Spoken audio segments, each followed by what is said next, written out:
Hello, everyone. Welcome to another Wolfram language design review, part of our incremental language development series. And we have several topics today. First, what is this? Entity value, comma, date. Oh my gosh, we got to figure out for each of these types of entities, what counts as its canonical date. Is that correct?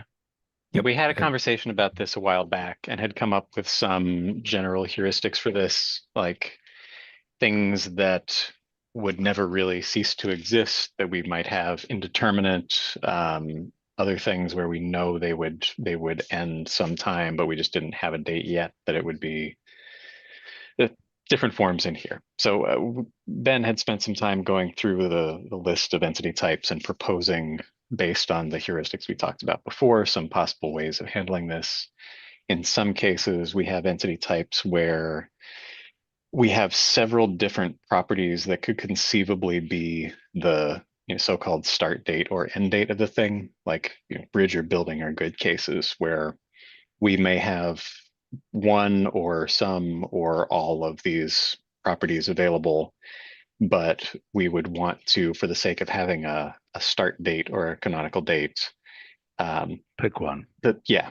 And this is sort of the proposed hierarchy of things. Okay. Like if we All right. have opening Okay. date, that's the best. If it's groundbreaking date, that's the worst, but better than nothing.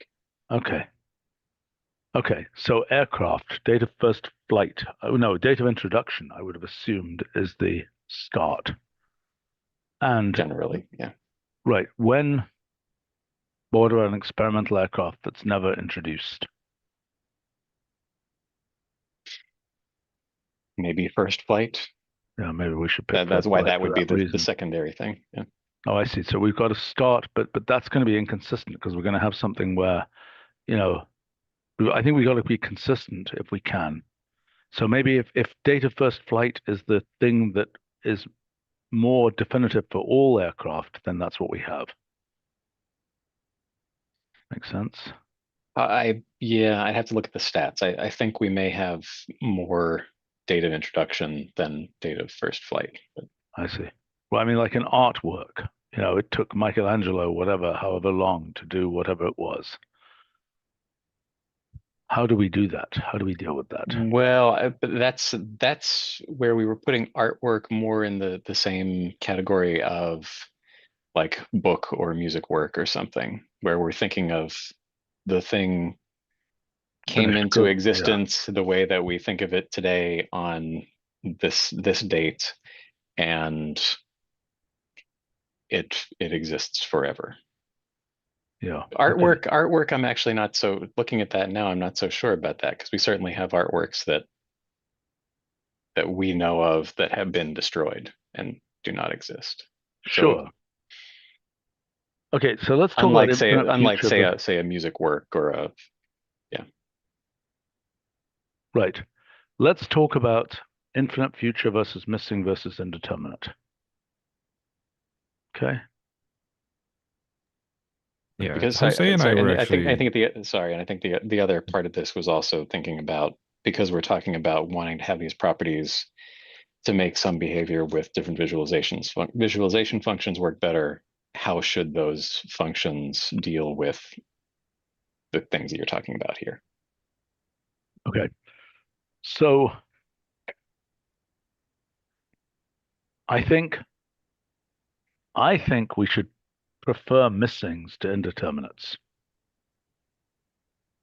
yeah, I mean, a conversation Jose and I had about, we might have a death date for someone as indeterminate, but it's not totally indeterminate. There's a reasonable confidence interval that Brad Pitt is still alive. He's not going to be alive in 100 years, but Right. it's not any date after he's born. So, Right. So I think we should go for missing. We should not have indeterminates. We should have missings, especially since missings are being treated specially and well in things like tabula. mm, it's a good point. So for So, people, we do have a missing still alive where okay. possible. But then we do have people who were uh, generally not for people in the more recent past, but there are some people for whom we don't know a date of death. Or sometimes the date of birth in the Right. distant past. Yeah. Right. I would think that's probably more common. Okay, so I would suggest that we say for aircraft, when it's I mean, we might affirmatively know it's still in service, or we might have to say missing unknown if we just don't know. But if we know it's still in service,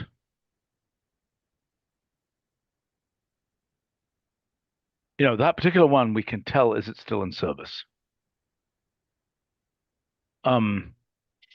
We may aircraft may be a case that maybe there's some complexity here because of the way the Packlet is scoped out, that we can't do this very cleanly, because aircraft does contain singular aircraft. It also contains types of aircraft. I see. The Spruce You know what I Goose mean? is one of Right. one of a kind. But then it also has, 737-300. Like it's Right. it's not an individual Well, object, right? But it's a collection of types of aircraft, and the Spruce Goose happened to be one of a kind. Mm-hmm. So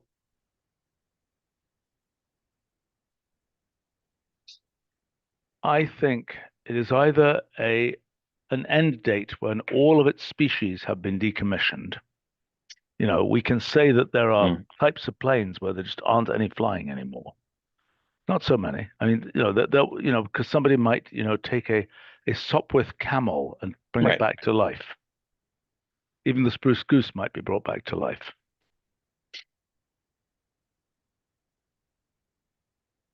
So you're suggesting just prefer missing as an end date. Just yeah, but what if we don't have a definitive there are no more of this particular thing in existence. Right, and I suspect with aircraft it will be hard to determine that, because even one in mothballs could be brought back to life. Right. Okay. So missing, what do we say? We say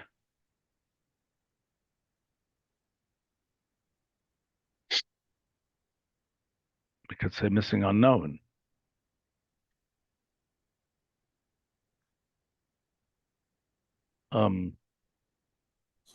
What's the difference between unknown and not available? Well, because not available says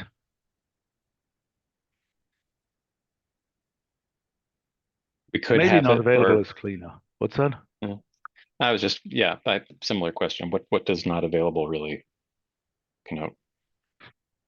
Just means we don't know it,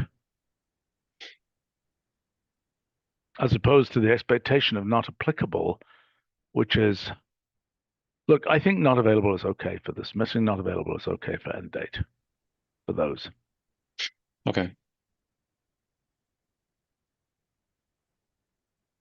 And amusement park, missing not available is fine for the indeterminate case.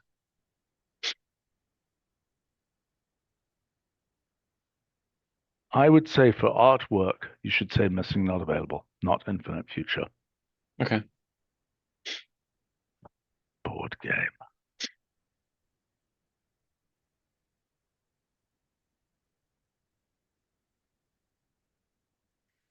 I would sort of prefer missing not applicable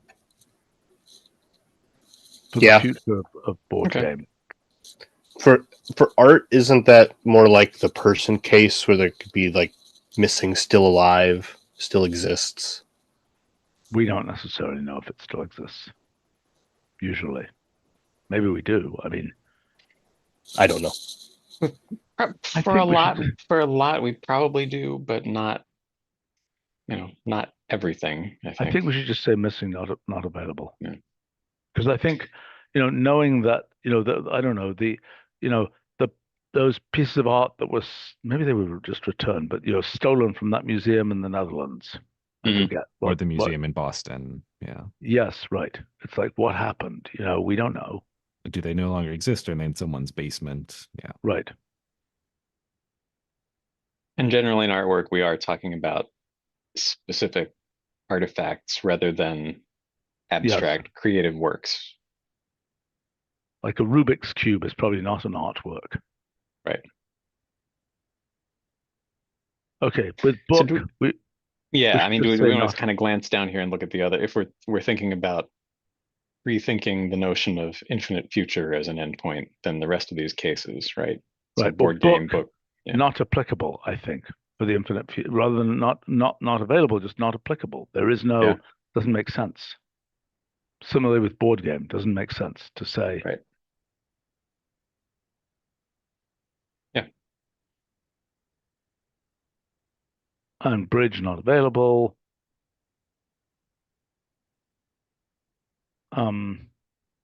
Yeah, I think these are all pretty obvious. Country, Okay. not available. In other words, if it's an abstract object, it's not applicable. If it's a thing that is somewhat concrete, it's Just default to not available. yes. Yeah. Okay. Manned space mission. How could that be indeterminate? Is it because it's going on right now? Otherwise, I would say Maybe they were supposed to be back by now and they haven't made it back. True. Like those two people from who went For on example. Virgin craft. what's this? Is this a recent thing, or am I missing? Yes, they went up in Virgin's spacecraft, and then NASA decided that they didn't trust it to bring them back, so they're spending an unscheduled 8 months on the International Space Station waiting for. That was the Boeing It stuff. was Boeing, yeah. Boeing, that Virgin. Oh, it's Boeing's, right? Boeing. Yeah, okay. Now I know what you're talking about. Yes. Well, but that's not. Mhm. I don't even know whether there's a notion of missions anymore. See what I'm saying? I mean, it's just like there are ferries that take people to the space station, and it's kind of like, it's not. I mean, I think they just number, STS, whatever I wrote Right. down. And then it's still, Okay. if we don't have a date, then it's just missing, right? Yeah. We don't know it. It hasn't been determined yet, or it's been changed and one isn't set. So Military conflict, if we don't know the military, I kind of think if it's, something, a battle that Hannibal had, we kind of know it's over, right? But we may not know when it was over. And that's different from it might be ongoing. right, I think the question here was more about ongoing. Okay, Missing so Handful of things that ongoing. are still, yeah. I think missing ongoing is reasonable. Yeah. Okay. Although, the day the, peace treaty is signed for the Ukraine war or something, we're not necessarily going to jump on, putting that in, and it would be better to say missing, not available, than to say ongoing when it isn't. Fair enough. So I think missing, not available is right. Okay. But I think we should have a missing unknown if it's from the distant past and we just don't know it. Okay. Does that make sense to people for some of Yeah. these things where?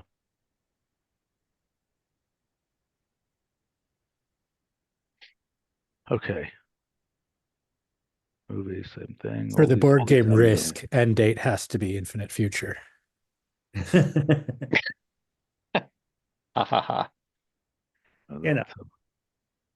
For Music Act, right, not Music Act, music work, right? I mean, there are certainly music works which we know exist, but for which the scores have been lost. And so those could conceivably be, I mean, I don't know what the end date is, but Yeah, that's it's not on to like say that. infinite 'Cause we don't future. know. We don't know when the last score was lost. All right, I think we go for missing, not available Yeah. whenever we're okay. Now you need to know which of these is the default.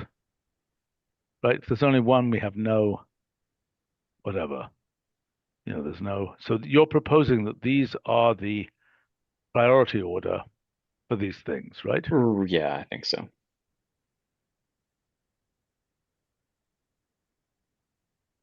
So the fact that there is a priority order means giving a date is more important than being consistent. That was I what we think had that's said correct. last time, but we can rethink that. And that makes sense to me. If you want I think consistency, it makes use the sense. fully qualified property. Right. I mean, this is a convenience for if people just lob entities into some of these functions.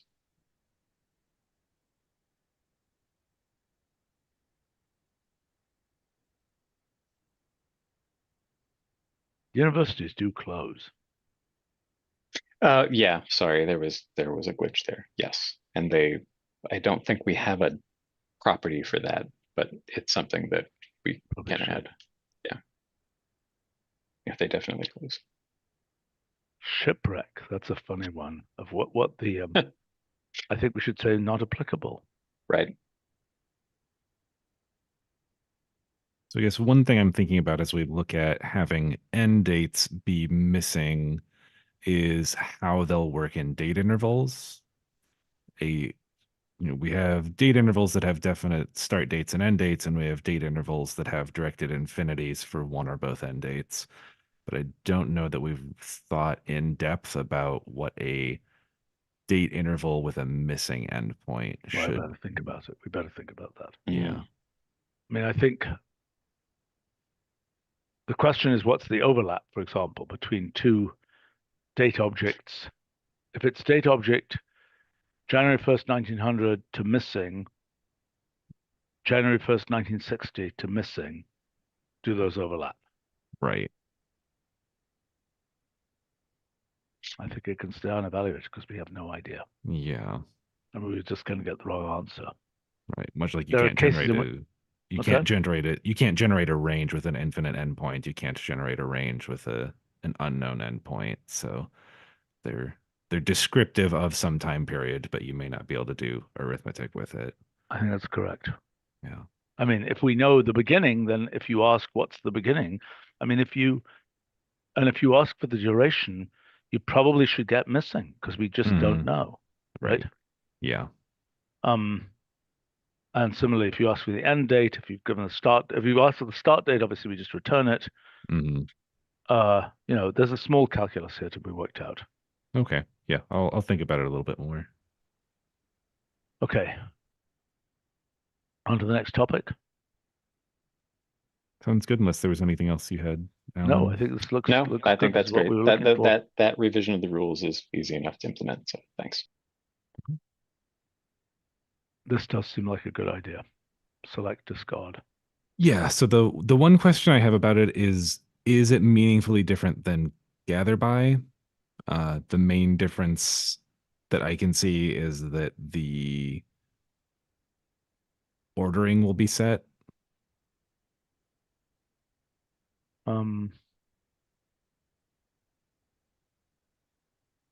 I think it's different. I think it's conceptually different. It's definitely different conceptually, and it may be worthwhile enough as a distinct concept to have a function, even if functionally it's similar. Okay. I think it's useful. I wouldn't think of using gather by for a binary case. Mm-hmm. Yeah. Really? I would wager that half of all cases in or more in our code base are binary cases. There's a lot of true and false gather bys.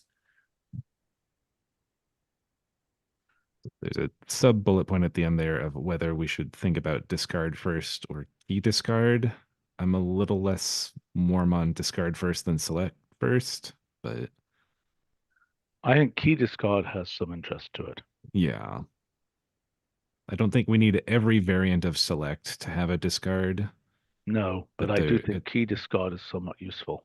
Because I can imagine all kinds of sort of funky remove these keys. And do we think it's key discard or discard keys? Well, I mean, it's key sort, it's key everything else. Yeah, keys, yeah. Okay. I think key discard makes sense, I think. All right. Okay, general utilities. Yep. So these last two sections, I've been going through general utilities as it is used in our source and Packlet code, and also the Wolfram function repository. This first section is basically the 10 general utilities functions that show up the most frequently in usage internally. And then what fraction of general utilities are already in WFR? It is about 10%. So You can't be serious. there's about 550 functions in general utilities. A lot of them fall into category groups. So Danny and I have been going through everything that's not in WFR. It's the ratio we're coming up with is about 10% of the functions would be worth moving over to WFR that Okay, aren't so already I've there. got the following suggestion. I Mhm. think we should really kill general utilities. And so any function that is minority use that's used in only 2 places or something, I mean, we can make general utilities into a packlet probably. So people could in principle use them. For all intents and purposes, we use it that way already. I mean, it is a packlet, I'm pretty sure. Yeah. Well, Yeah. fine, but okay, fine. Well, then maybe then for the few minority uses in the code, we should probably remove its, if it's used only once in the whole code base, just put the definition right there. Right. Yeah. So I think, of the 10 functions that show up the most, a couple of them warrant discussion. A couple of them are obvious things that we should excise, and then the last 5 or so are kind of on the border. And there are a few WFR functions that I think are worth having a discussion about. Some of them we've talked about in ILD previously. And then the bulk of functions that just are not used in our source code, aren't in WFR, can basically just stay as, like you said, maybe a packlet repository. Well, I think we should go to the packlet repository and basically not expect to use general utilities in internal code. Mm-hmm. Whoa. If we're using it now, even if it's spotty usage, I'm saying we need to keep it. No, no. I'm saying if you use it once in the whole code base, take the definition and stick it right there. Yeah. Okay. Well, so it's not having this dependency to something which is, a moving target. Yeah, invariably. Well, I don't know that it's a moving target because nobody, as far as I know, is actually changing general utilities anymore. Okay, so fine. So then we're dismembering it, right? We're putting its pieces. We're either promoting it, or we're putting the piece in the place where it was used, because probably somebody introduced something and said, "Oh, this is going to be generally useful. I'll put it in general utilities, but I'm only going to use it once." Right. Right. That's a lot of code churn you're asking for, and Well, I it may don't not be know that we necessary actually to do. have Okay. personnel to do it. Well, I think what we're trying to do is we're trying to make it the case that nobody is saying, I don't want to see code that somebody writes, top level code that somebody writes afresh now that makes use of a general utilities function. If it needed to use it, Well, it should be in the WFR. Stephen, we've been having this kind of discussion going back years in-house, which is that general utilities, those functions that are actually used, should have been put in startup anyway. And a fair amount of it was actually migrated. I think Julio did a lot of that. But, there's the rest. And I know. So I'm saying it's legacy. Okay. I'm not going to insist on the code churn right now. Okay. But I'm saying anything that anybody is using, I don't want somebody going, I don't want somebody, educating new people writing code and saying, by the way, did you know about general utilities? You can always use that. You see what I'm saying? Anything that's newly done should all use too WFR. well. Right? It is not something, it's something for developers now from this day forward, so to speak. Don't use it. If there's something you need from it, make it a WFR. But you can't use a WFR in startup. Right. No, fair point. Also, I recently, as recently as today, ran into a situation where I was using code that might be in general utilities, and it turned out to be a bit of a headache because it needed full context, even though it's a system function. I mean, this is an ongoing Well, that headache has for nothing to us, do but- with general utilities. Well, it has to do with the fact that it's not in startup. Sure, but a huge number of system functions are not in startup. Well, or I this argue internal. that that's a really bad thing for most of those functions. There may be exceptions. Well, it's a very large fraction of the language at this point, right? Anything that's developed in the Really? past is not, Okay. it's not going to be in startup. Which is good because we want the startup, footprint to be as small as possible and the speed to be as high as possible. There's advantages and disadvantages. There are I'll grant advantages you. and disadvantages. That doesn't. This Yeah. is why you test things, and if you want, you can be extra careful and declare things to be in system at the start of your startup Right. file. But But the general goal is there are like I think when I last counted, there were like 400 different packlets in the system. So that even assuming an average of 3 functions per packlet, that's over 1,000 functions. Right. So here's a question for you, Itai. Mhm. From a build and whatnot, development and maintenance perspective, could they at least be moved into a region that is parallel to startup and source?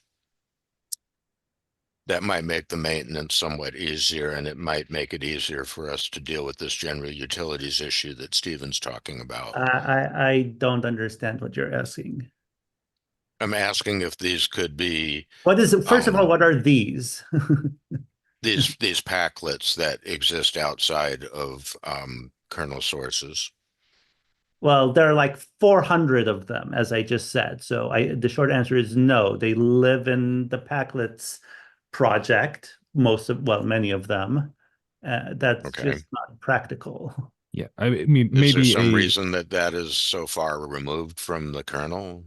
some of them have dependencies on external sources. I mean, maybe something that would be useful for you, Danny, is Okay. if there was an internal utility at build time that says synchronize and update my layout packlets. Oh, that would be incredibly useful. Yeah, and that's maybe something we can talk about offline. But I think Offline, yeah. there is Okay. frustration, on the development side of I go to build something, it doesn't work, and I need an updated version of a packlet that has to be built by RE, or I don't know where to grab it.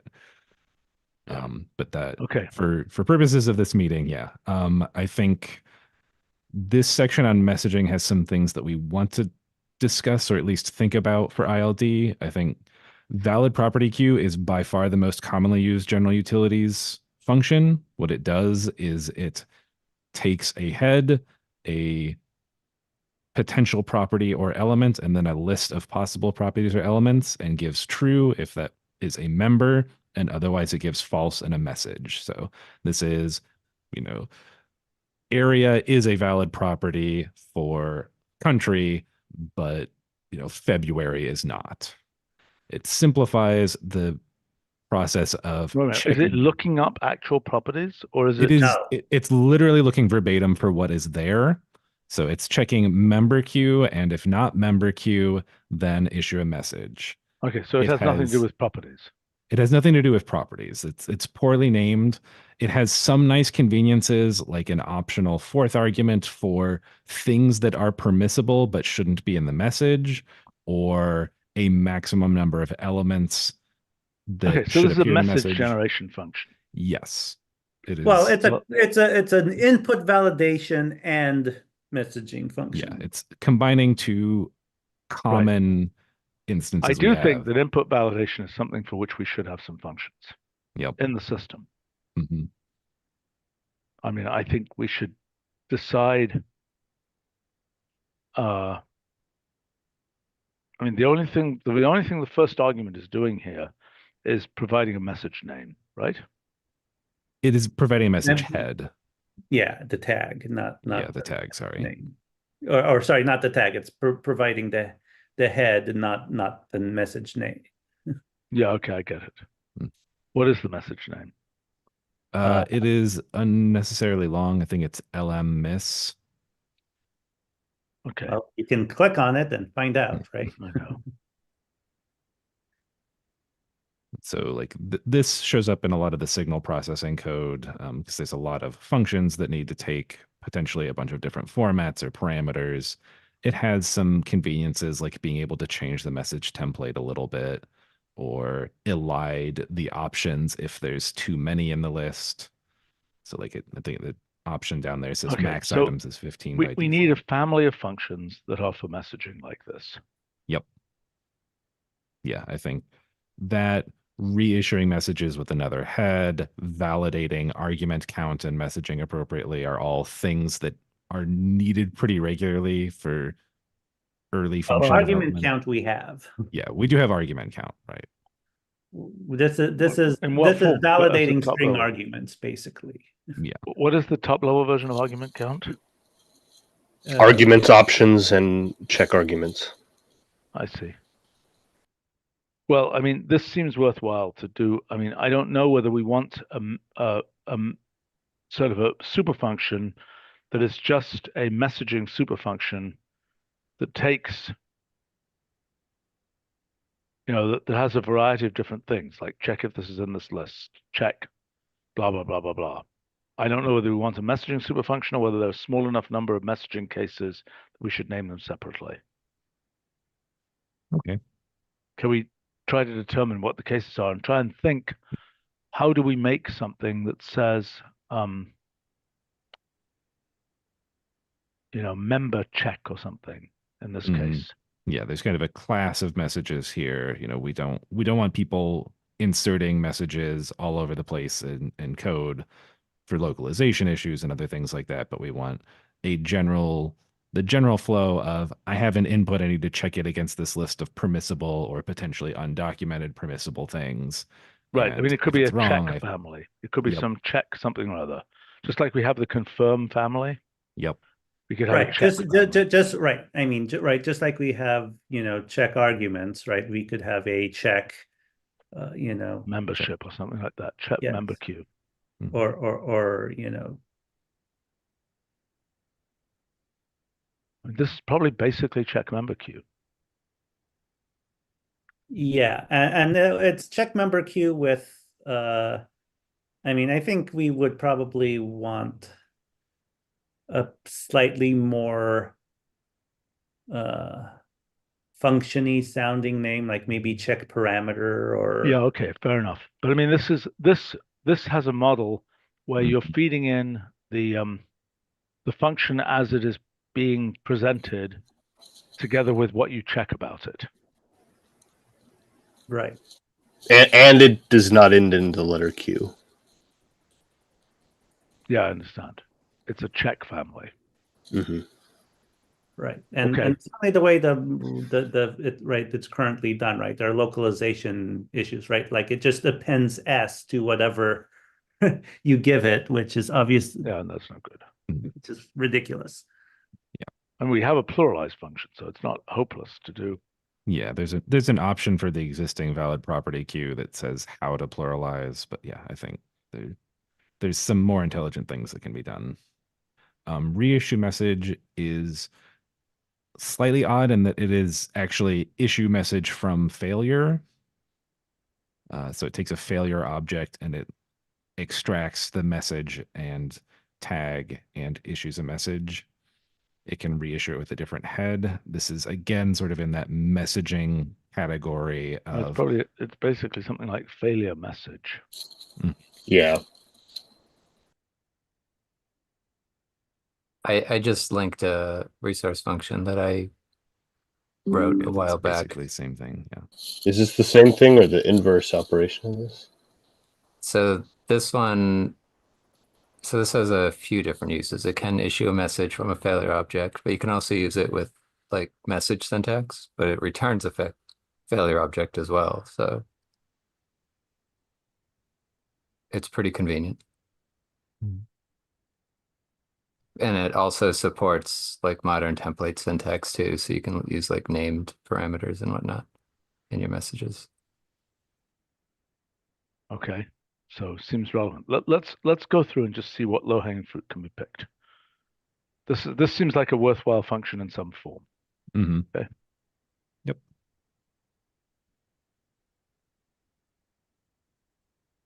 So this is another function that deals with what we do when messages happen. This is basically using with local settings to say when a message is encountered, run an evaluation.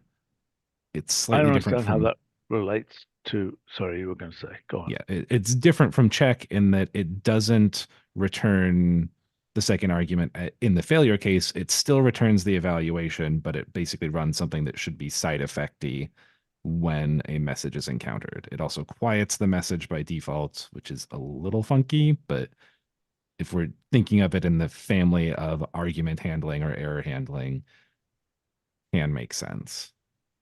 Okay. That's more like a something. Let's see. Well, I mean, isn't this like, as you say, isn't it like, I mean, this is kind of a handle message Mm-hmm. of expert, comma, what to do if, well, I can imagine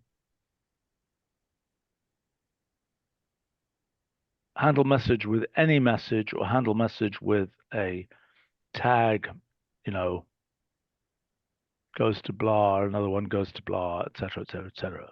Mm. Right, for different.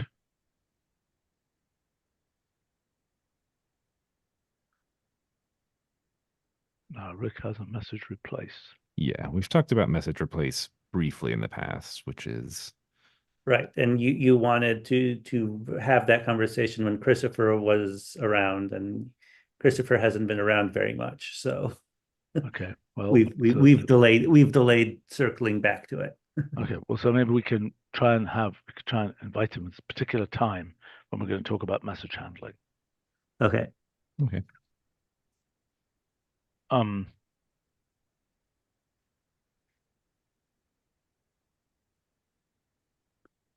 So this is not something that is used, or at least should not be used by any actual system function. This is I don't know, somebody just say F : usage equals blah.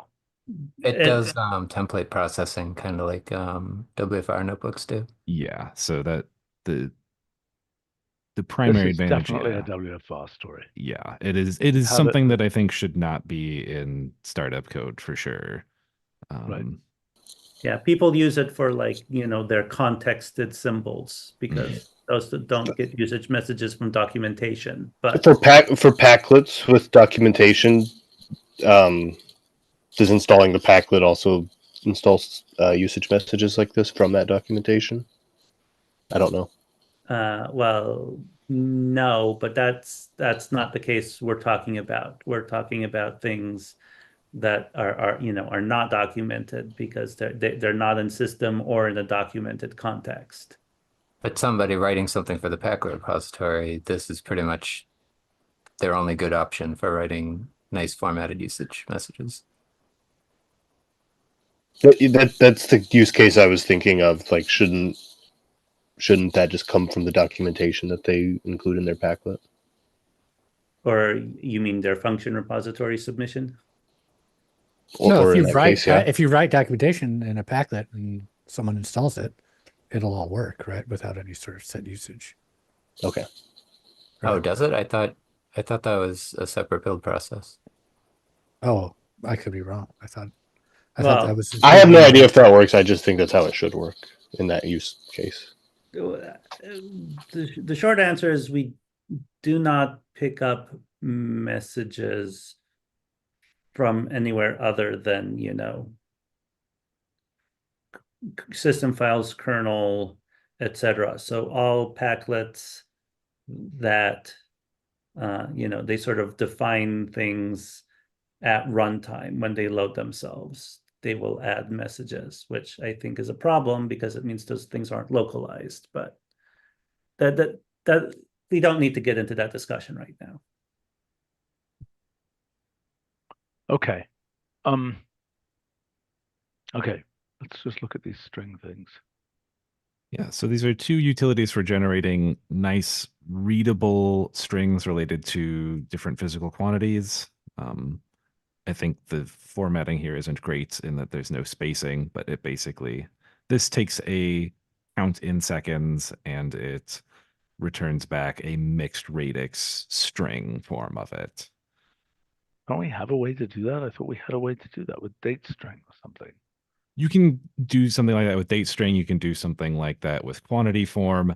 The problem with quantity in general is having a give me this quantity short form as a string runs into problems with less common units where the only way to stringify it is to give linear syntax or do what we do by default, which is toString of a quantity gives you the long name, which is not ambiguous, and we don't run into linear syntax problems.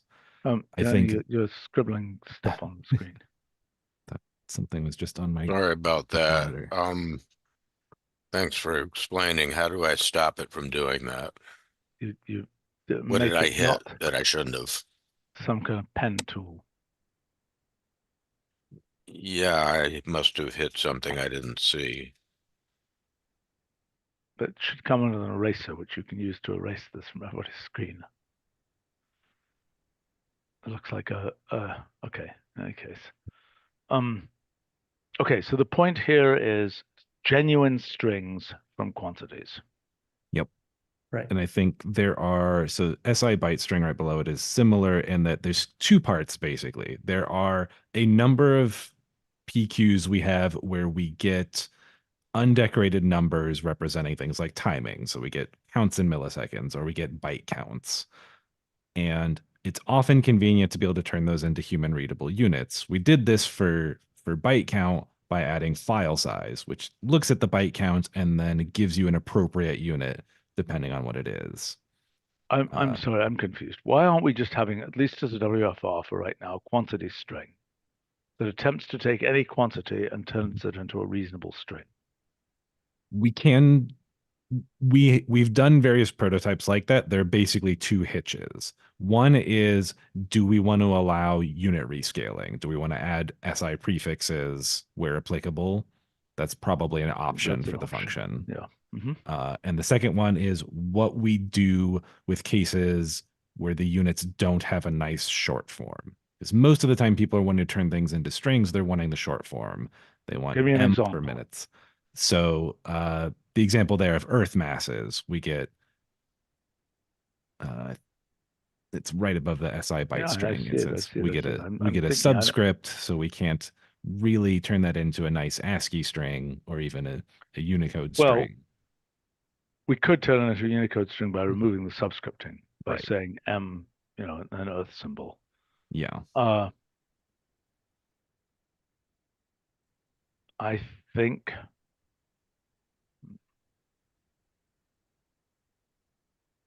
we can't. I mean, if there isn't a good short form, then don't use the short form. Then just say 3 Earth masses. Okay. But the main point is, give me a string and always a string. Mm-hmm. So if the most wonderful form is some kind of subscripted thing, you're just going to blow that away and just say, replace it with a string, always a string. With the long name, yeah. And then for exponents, we can use a caret for meters squared reasonably, rather than having to spell it out. So. Yeah, and it's not completely obvious to me that 3 Earth masses thing, that it shouldn't just be M and then on the same, and then the Earth symbol right there. Mm-hmm. And there perhaps there's an option for doing things like that. But desubscripting, superscripting, doing that transformation, but leaving the characters the same. Yeah, we could add a number of options and just try and make sensible defaults for them. Pretty form, this is basically a variation on input form that does things like adds carriage returns to try and make stuff more legible. There are many, I think there are many things that should be done to provide options for how things are output, like the -1 plus X business. Even in standard form, you often want that as X minus 1. Mm-hmm.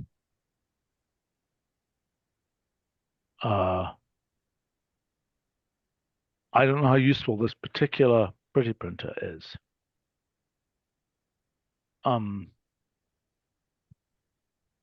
This is one of those cases where I don't see a compelling reason that the places it's currently used need to keep it. It shows up in things like summary boxes occasionally, and those just really the place where there's a couple of places where I ran across it. Well, I that's- would say there's a family of pretty printing things, which is something we should have a conversation about Mhm. parameterizing traditional form and standard form and so on, which I'd like to have in this meeting series. Mhm. That's something I've been meaning to bring up for a long time, but I think Okay. I have brought it up a bunch of times. Yeah, I'll take a look. I think all three of these ones under functional don't really warrant being system functions. Association transpose is basically transpose with allowed heads, including association. Find duplicates is the inverse of delete duplicates. Yeah. So And those are rule, fine to It's work wrong. on. rule I queue mean, is wrong. because I it's could limited. support a system backtick rule queue, but not this one. So why isn't association in the allowed heads by default for transpose? Yeah, it's a good question. Um, Maybe we were afraid of putting it there initially. well, because it only works in sort of very limited cases. It was When not all the designed associations have the same keys, basically. um Is that the same keys limitation? in same orders, and you're only transposing the first two levels, etc., etc. I need to run off here.